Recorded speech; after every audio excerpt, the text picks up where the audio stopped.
So the topic today is secrets to optimal client service. So what are the rules of thumb you can use to deliver optimal client service? And I think these rules of thumb apply whether you're an investment banker or a management consultant or a lawyer or any professional person who finds himself in a position to be working with or covering clients. The first is to never use jargon. Never use jargon with a client. So you're all in school. You are learning jargon terms. You are practicing those jargon terms with each other, with your friends, with your colleagues, with your professors. When you graduate, you will go and work at a firm in your chosen profession. And you will continue to learn more jargon terms and practice those with your colleagues. You will become very familiar with those terms. It will become habitual to use them. They will roll off of your collective tongues. Don't use them with clients. If you're a lawyer, you'll learn terms like summary judgment or res judicata. If you're an investment banker, you'll learn terms like enterprise value or CAGR or CAP-M. Don't use those with clients. If you do, chances are the client won't understand the term you're using. And there's even a greater chance that if they don't understand it, they will not ask you what it means. They don't want to appear foolish, so they won't ask you. So what will they do? They will sit there in silence, not understanding the term, feeling foolish, and resenting you for making them feel that way. So don't use jargon. The second rule of thumb, the second heuristic that you should use or follow when covering clients is to pause. Pause when you're talking with clients, when you're presenting. Why should you do that? There are three reasons why you should do that. The first reason is if you're presenting to a prospective client or an existing client, chances are you're nervous. And when you're nervous, you speak more quickly. The cadence of your voice, of your speech, picks up. Pause. If you pause, it will slow you down. It will make you appear less nervous to the client. It also has a unique positive feedback effect. If you pause, it actually calms you down. You feel less nervous. So pause to slow yourself down. The second reason to pause is because when you pause,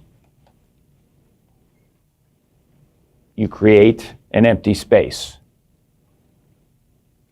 You create a vacuum, a space into which the client is likely to ask a question or make a comment. That's good. You want your presentation not to be a speech. You want it to be a conversation, a dialogue. Pausing encourages dialogue. It encourages comments, questions from the client. The third reason to pause is because there is, by definition, by nature, a power imbalance that exists. The client has power. You have less. Pausing creates uncertainty.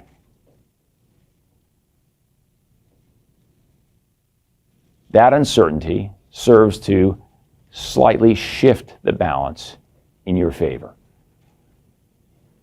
So pause. when talking with clients, when making presentations to clients or prospective clients. Pause. The third secret to delivering optimal client service is to look for opportunities to give the client advice that is contrary to your own interests. Look for opportunities to give advice to your client where the advice is contrary to your own interests. For example, if you and your firm only get paid if a transaction is consummated, advise the client not to consummate the transaction. If that makes sense for the client, of course. There's no more powerful way to establish credibility with a client than to give them advice that they know is not in your interest. So look for opportunities to give the client advice that is not in your interest. Number 4, the fourth heuristic, the fourth rule of thumb to use when covering clients in order to deliver optimal client service is to ask open-ended questions. Ask open-ended questions. Avoid questions that lend themselves to yes, no answers. So for example, instead of asking the client, are you worried about competitors entering your market space and taking market share away from you? Instead of asking that question, ask the client, what are you worried about? What are your concerns? You want to ask open-ended questions for 2 reasons. The first reason is because you want to get the client to talk. People enjoy talking about themselves. That may sound cynical, but that is a fact. So the more you get the client to talk about themselves, the more they're going to enjoy the meeting, and the more they are going to associate interaction with you in a positive way. So the first reason to ask open-ended questions is because you want the client to talk. It will make the client's experience better. The second reason is it will help you do your job better. You'll learn things from the client, about the client. You'll learn what the client's biases are, what their interests are, what their passions are, what their fears are. That will help you do your job better. So ask open-ended questions because the client will enjoy the meeting more and because you will learn more about the client and you will do your job better. Number 5, the 5th secret, the 5th heuristic, the 5th rule of thumb to use when covering clients to deliver optimal client service is to be positive, be upbeat. People like to be around people who are positive and energetic and upbeat. So when you walk into a meeting and the client asks you how you're doing, your answer should always be something like, great, thanks, how are you? It should never be something like, oh my gosh, I'm having a horrible day. I lost my cat. I'm really worried about him. Don't do that. Okay, the client may react with sympathy, but it's not the right thing to do. You have been hired to solve problems for the client. You have not been hired and you are not there to foist your problems upon the client. Be upbeat, always, always be positive. Number 6, be careful about mixing business with social activities. Now, I almost never do this personally. Others do, and it can work well for people. I don't do it. But if you do, or you do it to some extent, make sure you have a bright line and you don't cross that line. I remember when I started at Goldman Sachs a long time ago, I had come to the firm with a lot of new associates. We had come from all different graduate schools, the best schools all over the country and the world. And 2 months into my associate training class program, I wrote down a list of the 10 people, the 10 new associates who I thought would be most successful 5 years later, most successful at this job, most successful at delivering optimal client service. So of the hundreds of new associates at Goldman Sachs, I wrote down a list of the people who I thought, the 10, who I thought in 5 years would be the best. And then I pulled this list out 5 years later, and I was dead wrong. So on my list of 10, most of them weren't even at the firm anymore. They had been fired or quit. And those who were struggling. The criteria that I used, the characteristics that I looked for, were almost contra-indicators of success in delivering client service. I thought it would be helpful and important if you had past sales skills, past sales experience. I thought it would be important and helpful if you were a good schmoozer. I thought it would be helpful if you were good at golf or tennis. In my experience, none of those things matter. None of them matter. Clients hire you because you're smart, because you work hard. Period. Full stop. So be smart, work hard. Clients do not hire you because you can take them out to a fancy dinner.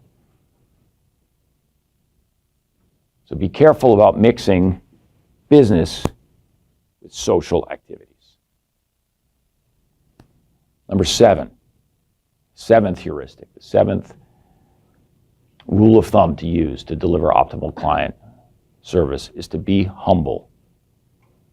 Be humble. So when you're asking those open-ended questions that I talked about earlier, about the client's background, about their business, make comments that indicate humility, that are complimentary to the client, that indicate humility on your part. Being humble is endearing.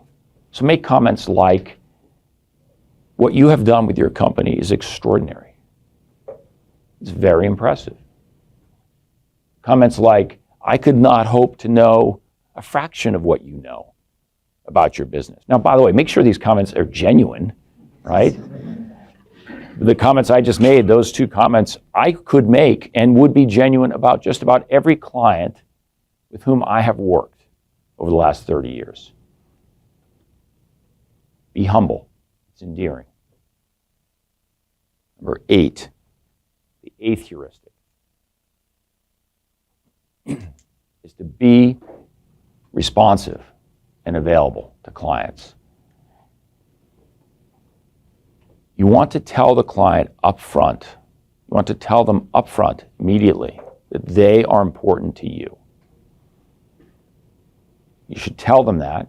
You should also tell them that you will be available to them whenever they need you. Tell them that.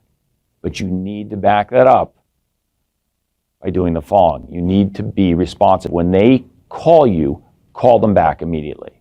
When they email you, email them back immediately. Respond immediately. You may not know the answer to their question on their email or the one they're asking you on the phone call. That's fine. It doesn't matter. Respond immediately.